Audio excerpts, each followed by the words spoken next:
प्लवनशील संत। कल रात एक सभा में मैंने एक योगी को जमीन से कई फुट ऊपर हवा में ठहरते हुए देखा। मेरा मित्र उपेंद्र मोहन चौधरी बड़े ही प्रभावशाली ढंग से बोल रहा था। मैंने उत्साहपूर्वक मुस्कान के साथ कहा, शायद मैं उनका नाम बता सकता हूँ। कहीं वे अपर सर्कुलर रोड में भादुरी महाशय तो नहीं थे? उपेंद्र ने स्वीकृति से सिर हिलाया। यह बात मुझे पहले ही ज्ञात था। यह देखकर उसका चेहरा थोड़ा उतर गया। संतों के बारे में मेरी जिज्ञासा से मेरे सभी मित्र भली भांति परिचय थे। कोई नई जानकारी मिलते ही मुझे उनके पीछे लगा देने में उन्हें बड़ा आनंद आता था। वे योगी महाराज मेरे घर के इतने निकट रहते हैं कि मैं प्रायः उनसे मिलने जाता हूँ। मेरे इस कथन से उपेंद्र के चेहरे पर उत्सुकता के भाव उमड़ते देख मैंने उसे और भी बातें बताना शुरू किया। उनके कई कमाल मैंने देखे हैं। पतंजलि प्राणीत प्राचीन अष्टांग योग के विभिन्न प्राणायाम विधियों में वे निष्णात हैं। एक बार भादुड़ी महाशय ने मेरे सामने भस्त्रिका का प्राणायाम इतने जोर से किया कि लगता था मानो उस कमरे में सचमुच का तूफान आ गया हो। फिर उन्होंने गर्जन करते श्वासोच्छ्वास को बंद किया और वे अति चेतना समाधि की एक उच्च अवस्था में निश्चल बैठे रहे। तूफान के बाद शांति का वातावरण इतना प्रभावपूर्ण था कि उसे कभी भुलाया नहीं जा सकता। मैंने सुना है कि वे कभी घर से बाहर नहीं निकलते। उपेंद्र के स्वर में कुछ अविश्वसनीयता झलक रही थी। वास्तव में यह सच है। विगत 20 वर्षों से वे घर के भीतर ही रहते आए हैं। केवल हमारे पर्व त्योहार के अवसर पर वे हम स्वयं ही लगाए गए इस नियम को थोड़ा ढीला करते हैं। जब वे अपने ही अहाते में स्थित सामने की पगडंडी तक जाते हैं तो वहाँ पर भिखारी जमा हो जाते हैं, क्योंकि संत भादुड़ी अपने दयार्द हृदय के लिए प्रसिद्ध हैं। गुरुत्वाकर्षण के नियम को ठुकरा कर वे हवा में कैसे रह पाते हैं? कुछ प्राणायामों के अभ्यास से योगियों के शरीर की जड़ता नष्ट हो जाती है। तब उनका शरीर हवा में उठ जाता है या फिर मेढक की तरह यहाँ से वहाँ फुदकने लगता है। जो संत योग अभ्यास नहीं करते वे भी ईश्वर के प्रति तीव्र भक्ति की अवस्था में हवा के ऊपर उठते पाए गए हैं। इस संत के विषय में मैं अधिक जानना चाहता हूँ। क्या तुम उनकी सायंकालीन सभाओं में जाते हैं? उपेंद्र की आंखें कौतूहल से चमक रही थी। हाँ, मैं प्रायः जाता हूँ। उनके उपदेशों में विद्यमान विनोदपूर्ण चुटकियों और हास परिहास ने मुझे बड़ा मजा आता है। कभी कभी मेरे लंबे अट्टहास के साथ की गंभीरता भंग हो जाती है। भादुड़ी महाशय तो उसका बुरा नहीं मानते, किंतु उनके शिष्य खा जाने वाली नज़रों से मेरी ओर देखते हैं।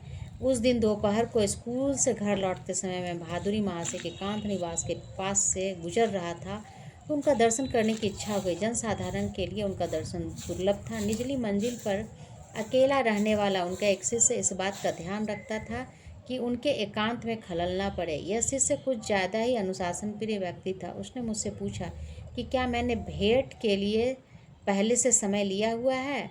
उसके गुरुदेव उसी समय वहाँ आ पहुँचे। उन्होंने मुझे अविलंब बहिर्गात किए जाने से बचा लिया। मुकुंद जब भी आना चाहे उसे आने दिया करो। संतवर की आंखें चमक उठी। एकांत का मेरा नियम मेरी अपनी सुविधा के लिए नहीं बल्कि लोगों की सुविधा के लिए है। संसारी लोगों को उनके मोह जाल को तहस नहस कर देने वाली स्पष्टवादिता अच्छी नहीं लगती। संत न केवल दुर्लभ है बल्कि वे लोगों को व्याकुल भी कर देते हैं। शास्त्र पुराणों में भी वे प्राय जनसाधारण को विह्वल करते पाए जाते हैं।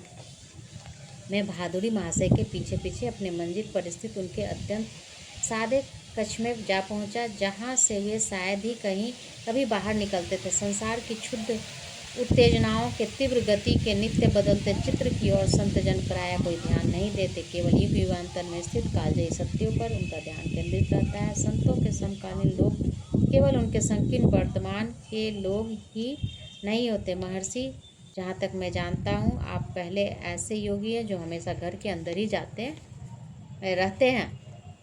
भगवान कभी कभी अपने संतों को अप्रत्याशित परिस्थितियों में डाल देते हैं कि कहीं हम यह न सोचें कि हम संतों को एक विशिष्ट नियम की चौखट में बिठा सकते हैं। आरोग्य और शक्ति से ओतप्रोत अपना शरीर उन्होंने पद्मासन में स्थिर किया। उनकी आयु 70 और 80 वर्ष के बीच थी, परंतु यह आयु का निष्क्रिय जीवन पद्धति का कोई अप्रिय लक्षण उनके शरीर पर नहीं था। उनका सुगठित एवं सीधा शरीर प्रत्येक दृष्टि से आदर्श स्वरूप था। उनका मुखमंडल पुराणों में वर्णित ऋषियों के समान था। भव्य मस्तक, भरपूर दाढ़ी, शांत आंखें, सदैव ईश्वर की व्यापकता पर स्थिर, वे सदैव दृढ़ता के साथ सीधे बैठते थे। हम दोनों ध्यानस्थ हो गए। 1 घंटे के बाद उनकी सौम्य वाणी ने मुझे जगा दिया। तुम प्रायः ध्यान लगाते हो, परंतु क्या तुम्हें कुछ अनुभव हुआ है? वे मुझे ध्यान से अधिक ईश्वर से प्रेम करने का स्मरण दिला रहे थे। साधन को ही साध्य समझ लेने की भूल नहीं करना। उन्होंने मुझे कुछ आम दिया। अपने गंभीर स्वभाव में भी मुझे हमेशा ही आनंदित करने वाली अपनी विनोद बुद्धि को प्रकट करते हुए उन्होंने कहा, साधारणतः लोगों को ध्यान योग से जलपान अधिक अच्छा लगता है। योग के विषय में उनकी यह शब्द कीड़ा को सुनकर मैं ठहाके लगाकर हंसने लगा। क्या हंसी है तुम्हारी? वात्सल्यपूर्ण चमक उनकी दृष्टि से में प्रकट हुई। उनका अपना चेहरा सदैव गंभीर ही रहता था, परंतु उसमें भी परम आनंद भरी मुस्कुराहट की झलक होती थी। उनके विशाल कमल नयनों में सदैव एक दिव्य हंसी छिपी होती थी। वे पत्र सुदूर स्थित अमेरिका से आए हैं। उन्होंने मेज पर पड़े अनेक मोटे मोटे लिफाफों की ओर संकेत किया। वहाँ की कुछ सोसाइटियों के साथ, जिनके सदस्य योग शास्त्र में रुचि रखते हैं, मैं पत्र व्यवहार करता हूँ। वे कोलंबस के बेहतर दिशा ज्ञान के साथ भारत के नए सिरे से खोज कर रहे हैं। उनकी सहायता करने मुझे खुशी होती है। दिन में के उजाले की तरह योग शास्त्र का ज्ञान भी उन सब के लिए है जो इसे प्राप्त करने के इच्छुक हैं, जिसे मानव की मुक्ति के लिए ऋषियों ने अनिवार्य समझा है। उसे पाश्चात्य लोगों के लिए हल्का करने की आवश्यकता नहीं। भ्रम का अनुभव भिन्न होते हुए भी सबकी आत्मा एक समान ही है, और जब तक योग का कुछ न कुछ अभ्यास नहीं किया जाता, तब तक न ही पाश्चात्य और न ही पौवार्त्य लोग उन्नति कर सकते हैं। उन्होंने अपनी शांत दृष्टि मुझ पर स्थिर की।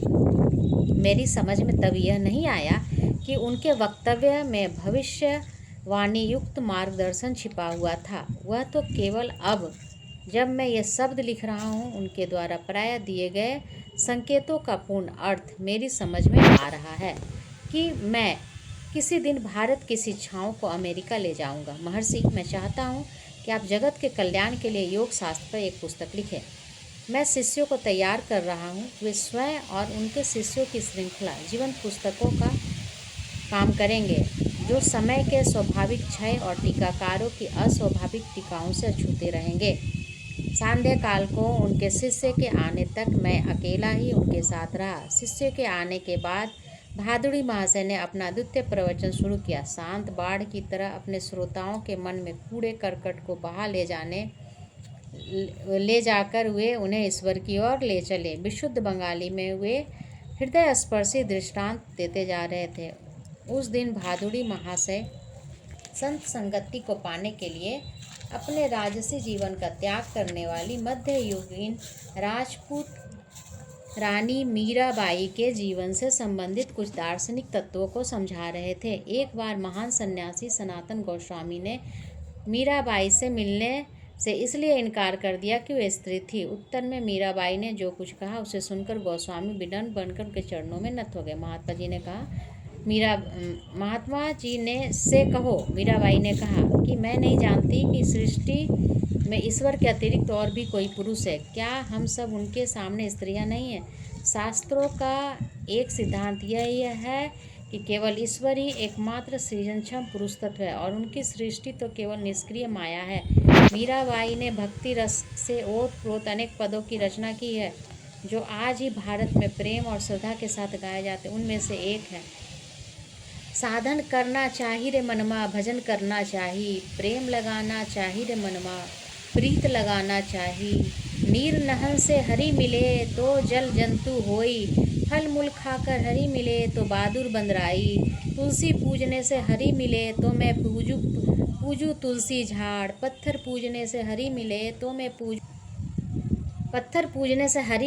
मैं पूजू पहाड़। तृण भक्षण से हरि मिले तो बहु मृगी अजा, स्त्री छोड़न से हरि मिले तो बहुत मिले खोजा, दूध पीवन से हरि मिले तो बहुत बत्सल बाला। मीरा कहे, बिना प्रेम से न मिले नंदलाला। भादुड़ी महाशय जहाँ यौगिक आसन में बैठते थे, वहीं उनके पास पड़ी उनकी खड़ाओं पर कई शिष्य प्रणामी रख देते। भारत में प्रचलित इस श्रद्धापूर्ण चढ़ावे का अर्थ है कि शिष्य अपनी भौतिक संपदा गुरु के चरणों में अर्पित कर रहा है। कृतज्ञ मित्रों के रूप में प्रभु ही अपने भक्तों की देखभाल करते हैं। गुरुदेव, आप महान हैं। आप पिता महतुल्य ऋषि से विदा लेते समय उनकी ओर भक्तिपूर्ण दृष्टि से देखते हुए एक शिष्य ने कहा, आपने ईश्वर को पाने के लिए और हमें ज्ञान देने के लिए अपनी संपत्ति, आराम आदि सब कुछ त्याग दिया। आप यह सर्वविदित था कि भादुरी महाशय बचपन में ही विशाल पैतृक संपत्ति को त्याग दिया था जब उन्होंने अनन्य भाव से योग मार्ग में पदार्पण किया। तुम ठीक उल्टी बात बोल रहे हो। भादुरी महाशय ने मुखराविंद पर भर्त्सना के अत्यंत सौम्य भाव प्रकट हुए। मैंने तो अंतिम आनंद का विराट साम्राज्य प्राप्त करने के लिए कुछ थोड़े से रुपये और कुछ सुख विलासों को छोड़ दिया। फिर मैंने कोई त्याग कहाँ किया है? और उस निधि को बांटने में जो आनंद मिल सकता है उसका मुझे ज्ञान है। इसे क्या त्याग कहा जा सकता है? अल्प दृष्टि वाले सांसारिक जन ही वास्तव में सच्चे त्यागी हैं।